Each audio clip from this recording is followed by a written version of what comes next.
bonjour. Bonjour. Êtes-vous content de retrouver avec vos amis et vos partenaires cette année?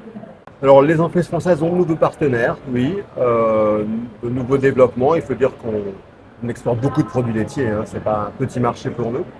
La France exporte plus de 42% de la production laitière. Donc pour nous, l'export est extrêmement stratégique, l'export de produits laitiers. Et la Chine est un des principaux importateurs aujourd'hui. Donc c'est vrai que c'est très important de venir ici. Quelles sont les opportunités proposées sur le marché chinois pour les produits laitiers français? Il y a une quinzaine d'années, on vendait beaucoup de poudre de lait infantile, de lait. Depuis 10 ans, c'est beaucoup de crème, beaucoup de beurre, beaucoup de fromage. On exporte maintenant plus de 42 000 tonnes de crème en Chine et c'est plus de 50% de tout notre export de crème. Donc la Chine est extrêmement stratégique. Le beurre aussi, on exporte beaucoup, on exporte 6 000 tonnes de beurre, donc c'est extrêmement important également.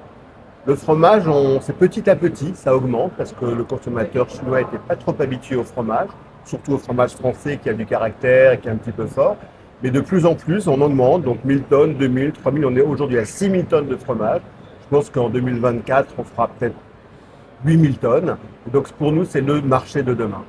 La filière laitière française s'engage dans le développement durable avec l'initiative France Terre de lait. Comment cela vous donne-t-il des atouts sur le marché chinois?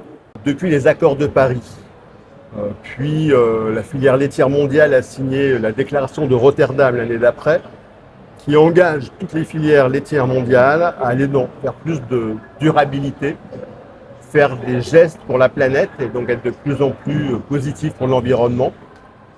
Et la France, en 2020, a lancé France Terre de lait, un plan stratégique basé sur 4 piliers principaux: l'environnement, évidemment, et le bien-être animal, la food safety, donc la sécurité sanitaire, l'économie, mais également la nutrition. Et donc sur chacun de ces piliers, on a des critères que l'on suit quantifiés année après année de croissance et d'augmentation et de développement. Et donc on est une filière de plus en plus durable, et on peut dire qu'on est une des filières en France qui s'est engagée vers la durabilité. Et l'année prochaine, j'organise le sommet mondial du lait en France. Le sujet, c'est le lait de demain, la durabilité. Et donc, on va prouver au monde que les filières en général dans le monde, particulièrement la filière française, s'engagent vers plus de durabilité et une empreinte environnementale plus positive. Et comment voyez-vous, il y a une tendance vers une transition écologique de la mode de vie en Chine. Comment voyez-vous sur cette tendance-là? Et là, je suis très étonné de voir que pratiquement toutes les voitures sont électriques dans la rue. Donc c'est vrai qu'on comprend que les Chinois ont intégré ce besoin de faire un geste pour la planète, d'être plus durable, d'utiliser moins d'énergie fossile.